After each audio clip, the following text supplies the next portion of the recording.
नमस्कार, knockingnews.com में आपका स्वागत है। मैं हूं गिरिजेश वशिष्ठ। भारत की संसद में अभूतपूर्व स्थिति पैदा हो गई है।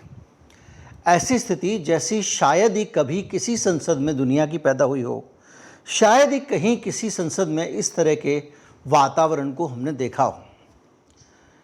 नई सरकार चुनकर आई है और स्पीकर साहब को स्पीकर बन के अभी कुल मिला के जुम्मा 5 रोज भी नहीं हुए हैं। और इस बीच में जो सदन में हुआ वो अपने आप में काफ़ी चिंता खड़ी करने वाला है। ये बात मेरे मन में क्यों आती है?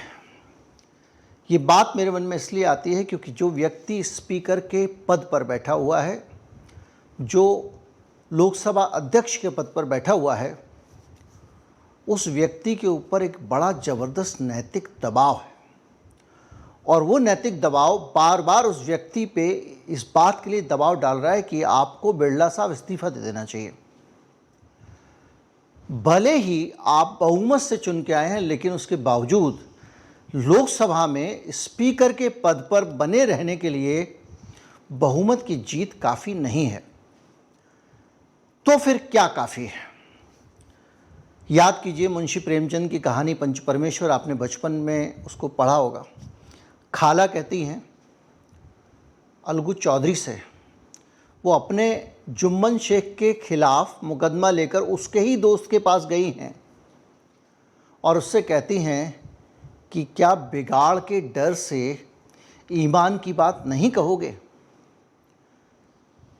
यानी जो ये कहानी है, ये अपने आप में बताती है कि किस तरह से जो व्यक्ति न्याय के आसन पर बैठा है, जो आदमी पंच है, जिसको व्यवस्था बनानी है, वो किस तरह से न्यूट्रल होता है। और कहानी का नाम ही पंच परमेश्वर है क्योंकि इसमें कहानी में आखिर में अलगू चौधरी जुम्मन शेख, जो उसका ख़ास दोस्त था, उसके खिलाफ फैसला सुनाता है। ये भारत की न्याय की परंपरा है जो हमने अपने गांव-गांव, घरों-घरों में देखी है। तो जिस देश में न्याय की ऐसी परंपरा हो, न्यायाधीश का स्थान बहुत ऊपर हो, और ख़ास तौर पर हम अपने परिवार, संयुक्त परिवार में जो परिवार का मुखिया होता है, उसको सबको साथ लेके चलना पड़ता है। ऐसे देश में एक ऐसा आदमी स्पीकर बन के बैठा है जिसके स्पीकर के कुर्सी पर बैठते ही लगातार उसकी जो निष्ठा है, सत्य निष्ठा पर प्रश्न खड़े किए जा रहे हैं। बार बार उस आदमी की ईमानदारी पर सवाल उठ रहे हैं। पहले दिन से जिस समय वो स्पीकर बना, उसको जो धन्यवाद प्रस्ताव में विपक्ष के नेता राहुल गांधी ने जो कुछ कहा, उसका निचोड़ यही था कि हम उम्मीद करते हैं कि आप अपना काम ढंग से करोगे। हम उम्मीद करते हैं कि आप जो है पक्षपात नहीं करोगे। उम्मीद करते हैं आप निष्पक्ष रहोगे। सुनिए राहुल गांधी का भाषण। पूरे भाषण का टोन यही है। छोटा सा हिस्सा लगा रहा हूँ। I'd like to congratulate you on behalf of the entire opposition, on behalf of the India Alliance. Speaker Sir, this House represents the voice of India's people. And you, Speaker Sir, are the final arbiter of that voice. Of course, the government has political power, but the opposition also represents the voice of India's people. And this time, the opposition represents significantly more voice of the Indian people than it did last time. Speaker Sir, the opposition would like to assist you in doing your work. We would like the House to function often and well. Speaker Sir, it is very important that cooperation happens on the basis of trust. It is very important that the voice of the opposition is allowed to be represented in this House. I'm confident that you will allow us to represent our voice, allow us to speak, allow us to represent the voice of the people of India. Speaker, sir, the question is not how efficiently the House is run. The question is how much of India's voice is being allowed to be heard in this House. So the idea, Speaker Sir, so the idea that you can run the House efficiently by silencing the voice of the opposition is a non-democratic idea. And this election has shown that the people of India expect the opposition to defend the Constitution, the Samvidhan of this country. And we are confident that by allowing the opposition to speak, by allowing us to represent the people of India, you will do your duty of defending the Constitution of India. I'd like to once again congratulate you, Speaker Sir, and also all the members of the House who have won their election. Akhilesh Yadav ने जो भाषण दिया राहुल गांधी के बाद, उसका भी निचोड़ यही था। मोदी जी ने भी बहुत स्पीकर साहब के लिए कोई सत्यनिष्ठा और उनके न्यायप्रिय होने की बात नहीं की। ये कहा इनकी मुस्कान बहुत अच्छी है। अखिलेश यादव ने कहा कि जिस पद पर आप बैठे हैं, जिस कुर्सी पर बैठे हैं और जिस हाउस से मैं आ रहा हूँ, यानी मैं उत्तर प्रदेश विधानसभा से आ रहा हूँ, वहाँ पर अध्यक्ष का पद बहुत ऊंचा है, उसका आसन बहुत ऊंचा है, उसकी बहुत इज्जत है और हम चाहते हैं कि यहाँ पर अध्यक्ष के बस की पद की इज्जत उससे भी ज़्यादा बने। दोनों ही लोगों ने लगातार ये कहा कि आपसे उम्मीद की जाती है कि आप जितना हमको प्रतिबंधित करते हो, हम पे रोक लगाते हो, हमको टोकते हो, उतना ही आप सत्ता वालों को भी टोकोगे। जिस पद पर आप बैठे हैं,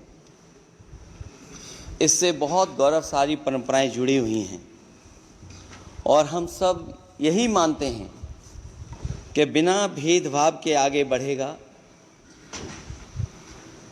और लोकसभा के अध्यक्ष के रूप में आप हर सांसद और हर दल को बराबरी का मौका और सम्मान देंगे। निष्पक्षता इस महान पद की महान जिम्मेदारी है। आप लोकतांत्रिक न्याय के मुख्य न्यायाधीश की तरह बैठे हैं। हम सबकी आपसे अपेक्षा है कि किसी भी जनप्रतिनिधि की आवाज़ दबाई न जाए और ना ही निष्कासन जैसी कार्रवाई दोबारा सदन की गरिमा को ठेस पहुंचाएं। आपका अंकुश विपक्ष पे तो रहता ही है, लेकिन आपका अंकुश सत्ता पक्ष पे भी रहे।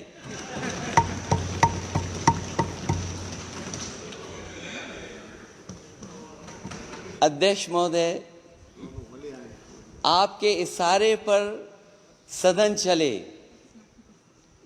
इसका उल्टा न हो। हम आपके हर न्याय संगत फैसले के साथ खड़े हैं। मैं एक बार फिर आपको इस अध्यक्ष पद पर बैठने के लिए बहुत बहुत बधाई देता हूं। मैं सदन में पहली बार आया हूं, ये नए सदन में। मुझे लगा कि हमारे स्पीकर की कुर्सी बहुत ऊंची होगी, क्योंकि मैं जिस सदन को छोड़ के आया हूं, अध्यक्ष जी उसकी कुर्सी बहुत ऊंची है। उस समय भी मैं अध्यक्ष जी किसको कहूं कि ये कुर्सी और ऊंची हो जाए। जहां ये नया सदन है, वही मैं आपकी पीठ के पीछे देख रहा हूं, पत्थर तो सही लगे हैं, सब कुछ अच्छा लगा है, लेकिन कुछ दरार में मुझे कुछ सीमेंट अभी भी लगा दिखाई दे रहा है। अध्यक्ष महोदय, मुझे उम्मीद है कि आप जितना सत्ता पक्ष का सम्मान करेंगे, उतना ही विपक्ष का सम्मान कर करके हमें भी अपनी बात रखने का मौका देंगे। मैं आपको बधाई देता हूं, शुभकामनाएं देता हूं, हर तरीके से साथ आपके साथ हैं। बहुत धन्यवाद। किसी भी व्यक्ति के लिए जो न्याय के पद पे बैठा हुआ है, उसके लिए ये आरोप आघात की तरह होने चाहिए। अगर आप भी कहीं बैठे हों और आपसे न्याय की उम्मीद की जा रही हो और आप पे कोई पक्षपात का आरोप लगा दे, आप ही के बच्चे जब आपसे कह देते हैं कि आप दूसरे वाले बच्चे को ज़्यादा प्यार करते हो या उसकी तरफ से बोलते हो या उसके पक्ष में बोलते हो, कैसा कलेजे में तीर सा लगता है। और यहाँ एक आदमी जो इस देश के लोकतंत्र का संरक्षक है, इस देश की स्वतंत्रता का संरक्षक है, उस स्पीकर पर इतने बड़े बड़े आरोप लग रहे हैं। ये आरोप लगने के बाद आप उस व्यक्ति की मनोदशा को समझ सकते हैं जो उस आसन पर बैठा हुआ है, कि वो अपने आप में क्या सोच रहा होगा। कोई भी आदमी जो जरा सा गैरतमंद होगा, जरा सोचने समझने वाला होगा, उसको बहुत हीन भावना होगी, बहुत ग्लानि होगी कि मैंने ऐसा क्या किया 5 साल में कि मेरी इज्जत ये रह गई है। जिन लोगों को मेरे ऊपर भरोसा करना चाहिए, या वो लोग मेरे ऊपर ऐसे आरोप लगा रहे हैं। अगर ये आरोप लग रहे हैं तो इसका बैकग्राउंड भी है। जिस आसंदी पर आप बैठे हैं, उस आसंदी पर बैठकर आपने पूरे विपक्ष को बाहर निकलवा दिया और बहुत सारे बिल पास करा दिए। ये तो रिकॉर्ड में है। तो जब आपने 5 साल लगातार ऐसा काम किया जिसमें आपको बड़प्पन दिखाना चाहिए था, बड़ा होना चाहिए था, आपको साथ लेकर चलना चाहिए था, भेदभाव नहीं करना चाहिए था, और आपको ऐसे काम करने चाहिए थे कि जो स्पीकर का या लोकसभा अध्यक्ष का जो आसन है, उसमें सत्ता पक्ष और विपक्ष दोनों के लोगों के मन में समान रूप से आदर रहे, इज्जत रहे। अगर आप इस पूरी चीज़ को देखें तो जहाँ पर ओम बिरला खड़े हुए हैं, याद करिए कि उसी संसद के इतिहास में हमने पीए संगमा को भी देखा है, सोमनाथ चटर्जी को भी देखा है, जिन्होंने आखिर में अपनी ही पार्टी छोड़ दी।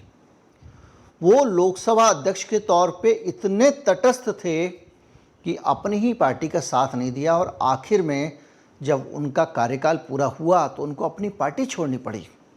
हमने बलराम जाखड़ को देखा है, हमने मीरा कुमार को देखा है, हमने जीएमसी बालयोगी को देखा है। और उसी संसद के इतिहास में जब ओम बिरला का जिक्र होगा तो ऐसे व्यक्ति में होगा, ऐसे व्यक्ति के तौर पर होगा जो वहाँ पर स्पीकर से ज़्यादा सत्ताधारी पार्टी के एक और सदस्य के तौर पर दिखाई देता है। एक ऐसा रेफरी है, एक ऐसा एम्पायर है जिस पे एक टीम को भरोसा ही नहीं है। उसको पता है कि ये बेईमानी करेंगे ही करेंगे, इन्होंने पक्षपात किया है, और ऐसी छवि लेकर वो वहाँ बैठे हुए हैं। भले ही वो वोटों से जीते हों, उसके बावजूद उनके अंदर इतना नैतिक बल होना चाहिए कि मैं जहाँ बैठा हूँ उस जगह पर जब मेरे न्याय पे किसी को भरोसा ही नहीं है, मेरी इतनी इज्जत ही नहीं है, तो मैं यहाँ क्या कर रहा हूँ। भले ही मैं जीत कर आया हूँ। आप सामान्य सांसद नहीं है जो बोल देंगे मुसलमानों और यादवों के लिए मैं कुछ नहीं करूँगा, उनका काम नहीं करूँगा क्योंकि उन्होंने वोट नहीं दिया। वो सांसद बोल सकता है, लेकिन आप स्पीकर हैं। आपके ऊपर तो जितना भरोसा मोदी जी को है उतना ही भरोसा अखिलेश यादव को भी होना चाहिए, और उतना ही भरोसा राहुल गांधी को भी होना चाहिए। तो स्पीकर साहब ने अपनी ऐसी छवि पेश की। ठीक है, हम ये मान लेते हैं कि पिछले सत्र की बातें थीं, बातों को ख़त्म हो जाना चाहिए, ये जो शिकायतें हैं ये नहीं करनी चाहिए थी, विपक्ष के नेताओं को छोड़ देना चाहिए था। लेकिन स्पीकर साहब को भी कुछ तो कोशिश करनी चाहिए थी अपने तटस्थ होने और ईमानदार होने की सबूत देने के लिए। कुछ सबूत देते, कुछ एहसास कराते। लेकिन स्पीकर साहब तो पूरा संतुलन ही खो दिया उन्होंने। इन सारे के सारे आरोपों के बाद में वो उससे भी ज़्यादा तगड़े खिलाड़ी बन के उभर कर आए जैसे कि मोदी जी हैं। 2 मिनट के लिए इस सदन में जो सकारात्मक चीज़ें हुई उनकी तरफ ध्यान दीजिए। जब स्पीकर का चुनाव हुआ तो परंपरा ये है कि चुनाव जब होता है तो मत विभाजन होता है। कितने लोगों ने वोट दिया बिरला जी को, कितनों ने नहीं दिया, ये रिकॉर्ड में दर्ज होता है।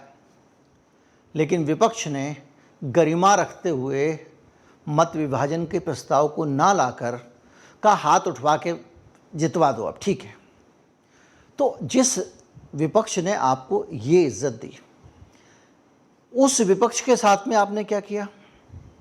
जब ये सब हो गया तो आपको अपनी मर्यादा का ख्याल रखने के बजाय आप एक राजनीतिक भाषण दे रहे हैं। आपने खड़े होकर इमरजेंसी का जिक्र किया अपने भाषण में। ये राष्ट्रपति का भाषण तो था नहीं जो कैबिनेट लिख के देती है। आप तो स्पीकर हैं और आपका भाषण वही था जो कैबिनेट लिख के राष्ट्रपति को देती है। यानी आपने वो भाषण दिया, आपके भाषण में इमरजेंसी का उसी तरह जिक्र था जैसा कि प्रधानमंत्री अपनी तरफ से सरकार कर रही है। और यहाँ तक भी ठीक था कि चलो, लेकिन आप एक बात बताइए कि इमरजेंसी का जिक्र क्यों करना है आपको? आप उस सदन के मुखिया हैं, उस सदन के आप अभिभावक हैं। आपका काम है कि आपको उस कार्रवाई को, सदन की कार्यवाही चलानी है। आपको ऐसे काम करना है जिससे सदन सही से चल सके, उसमें हंगामा ना हो, बवाल ना हो, कामकाज ठीक से हो। तो जिस सदन का कामकाज ठीक से होना है उसमें अगर कोई आदमी भाषण देके स्पीकर इमरजेंसी इमरजेंसी चिल्लाएगा, कहाँ 75-77?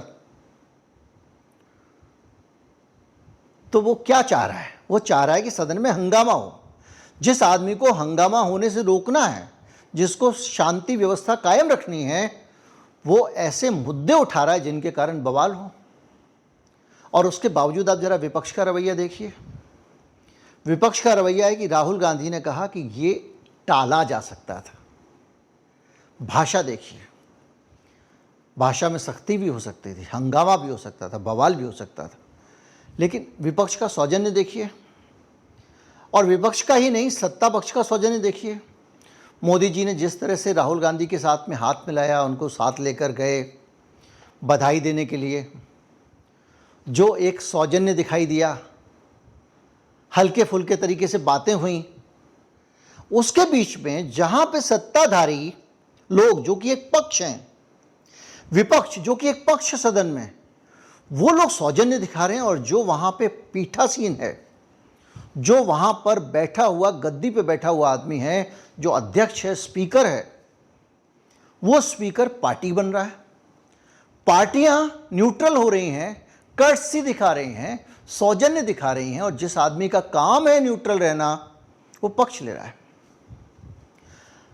सुरजेवाला वाला मामला देख लीजिए। इससे पता चलता है कि उस व्यक्ति के अंदर कितनी ज़्यादा भेदभाव है, कितना ज़्यादा पक्षपात है। शशि थरूर आके भाषण देकर जा रहे हैं। भाषण, शपथ लेने के बाद में एक शब्द बोल दिया, जय संविधान। भाई बोल दिया, चले गए, बात खत्म। स्पीकर का इसमें बोलने का क्या बनता था? स्पीकर कह रहे हैं आपने जय संविधान क्यों बोल दिया, आपने संविधान की तो शपथ। अरे स्पीकर हैं, गरिमा है आपकी, आपका इतना बड़ा कद है भाई, चुप बैठिए। और आपने बोल दिया तो जाहिर बात है संसद के रिकॉर्ड में आपत्ति तो आनी थी। सुरजेवाला ने कहा कि ये तो आपको नहीं बोलना चाहिए था। तो उसके बाद स्पीकर साहब ने ये बता दिया कि अब वो अपना संयम खो चुके हैं, संतुलन खो चुके हैं, अपने मन की शांति खो चुके हैं। सुनिए, संवाद सुनिए, किस भाषा में एक 4 बार के चुने हुए सांसद के साथ ओम बिरला जी ने बात की, किस अंदाज में बात की। और इसमें आपको वो सारा फ्रस्ट्रेशन दिखाई देगा, वो तकलीफ़ दिखाई देगी कि मैं कैसा भी हूँ, लेकिन फिर भी मुझे सब लोग एक निष्पक्ष अच्छा एम्पायर क्यों नहीं मान रहे हैं। और वो फ्रस्ट्रेशन निकालते निकालते उन्होंने वो सब कह दिया, अपने से भी 3 गुने ज़्यादा वोटों से जीते हुए एक सदस्य के लिए, जो बताता था कि उनकी भाषा में संस्कार नहीं है। सुन लीजिए। जय हिंद, जय संविधान।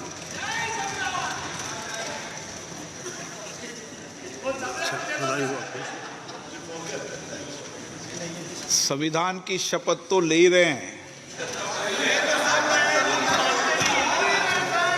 ये संविधान की शपथ है।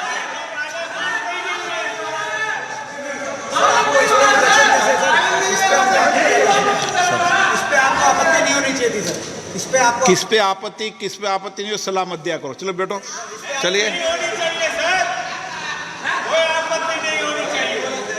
अब ठंडे दिमाग से सोचिए कि जो व्यक्ति इतना ज़्यादा पक्षपाती दिखाई दे रहा है, जिसके ऊपर सदन का एक पक्ष यकीन ही नहीं करता है कि वो निष्पक्ष रहेगा, न्याय करेगा, जो सदन को अच्छे तरीके से चलाएगा, जो विपक्ष बातें उठा रहा है, इस देश भर के लोगों का जो प्रतिनिधित्व विपक्ष लेके आया है, उस विपक्ष की बातों को कहने का मौका देगा, उनके माइक्रोफोन बंद नहीं करेगा, उनके साथ में जाति नहीं करेगा। ये सब की उम्मीद बिरला जी के साथ अब नहीं की जा रही है। तो ऐसी हालत में अगर बिरला जी जहां बैठे हैं वहां आप होते तो क्या करते हैं? जीत के आए हैं आप अंपायर हैं, आपको अंपायर बना के भेज दिया बीसीसीआई ने कि आप अंपायर हैं। लेकिन अगर एक टीम को आप पे भरोसा ही नहीं है, उसको आप पे विश्वास ही नहीं है, बार बार कह रही है कि आप बेईमान अंपायर हैं, आप एक तरफा बात करते हैं, तो क्या आपको वहां पर 1 मिनट के लिए भी रहने का नैतिक अधिकार है? बीसीसीआई ने भले ही आपको नियुक्त किया हो, क्या आपको उस जगह से हट नहीं जाना चाहिए?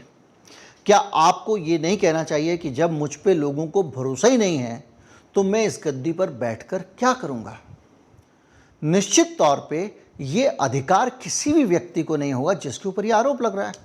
आप अदालतों में देखते हैं किस तरह से मुकदमे आते हैं, और जब उसी मुकदमे में कहीं पे भी कन्फ्लिक्ट ऑफ इंटरेस्ट दिखता है तो तुरंत जज साहब बोलते हैं इस मुकदमे की सुनवाई से मैं खुद को दूर करता हूँ, क्योंकि मैं इसमें अगर रहूँगा तो निष्पक्षता का तकाजा है कि मैं इसमें ना रहूँ, क्योंकि उसमें कहीं ना कहीं कोई ना कोई जज साहब से नीचे। वह एक अलग बात है कि गोगोई साहब जो है इतिहास बना गए, खुद के ऊपर ही आरोप लगा यौन उत्पीड़न का, खुद ही अदालत लगाई, खुद ही सुनवाई करी और खुद ही क्लीन चिट दे दी, वो एक अलग बात है।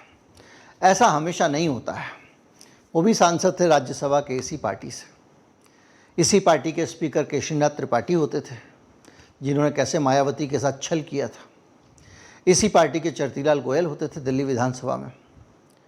खैर, तो कुल मिला के आज की तारीख में अगर मुझसे पूछेंगे, मैं अगर ओम बिरला की जगह होता तो इस्तीफ़ा दे देता, क्योंकि मुझे लगता है कि मुझे नैतिक रूप से उस पद पर रहने का कोई अधिकार नहीं है, क्योंकि मेरे ऊपर किसी को भरोसा नहीं है। और जब मुझ पे भरोसा ही नहीं है, जब मुझे वहाँ पर एक पक्ष का मान लिया गया है, तो मैं ऐसे में क्या करूँगा यहाँ बैठकर? और यही वो स्थिति है जो ये साबित करती है कि पूरे देश में एक पॉलिटिकल मैसेज जा रहा है कि जो न्याय की बात करते हैं, सत्य की बात करते हैं, राम की बात करते हैं, इसकी बात करते हैं, वो किस तरह बिहेव कर रहे हैं। फेसबुक पे किसी ने एक कमेंट लिखा, थोड़ा सा सख्त था लेकिन मुझे तार्किक लगा, कि आप गुंडों और अपराधियों का मुकाबला लोकतांत्रिक प्रक्रिया से नहीं कर सकते। और कभी कभी मुझे लगता है कि गुंडों और अपराधी कहना तो उचित नहीं था, लेकिन हाँ, जो लोग अपनी नैतिकता को एक तरफ रखकर, अपनी जिम्मेदारियों, अपने फ़र्ज़ को एक तरफ रखकर, नाक की शर्म को एक तरफ रखकर दाएं से बाएं कर रहे हैं, ऐसे लोगों का इलाज लोकतांत्रिक तरीके से तो मुश्किल ही है। कुछ और सख्त रवैया अपनाने की ज़रूरत है। मैं ये तो नहीं कहूँगा रवैया वो क्या हो क्या ना हो, लेकिन इतना ज़रूर है कि इस बार जो सदन चलेगा उसमें 2 ही पक्ष होंगे, एक सत्ता पक्ष और एक विपक्ष। स्पीकर जो हैं वो भी आप मान के चलिए कि उनकी भी मान्यता सत्ता पक्ष वाली ही होगी, वो न्यूट्रल एम्पायर के तौर पर नहीं देखे जाएंगे। उम्मीद करता हूँ आप इस एनालिसिस से समझ गए होंगे कि हमारा लोकतंत्र किस जगह खड़ा है। दोस्तों तक पहुँचाएँ वीडियो को, साझा करें। नमस्कार, जय हिंद।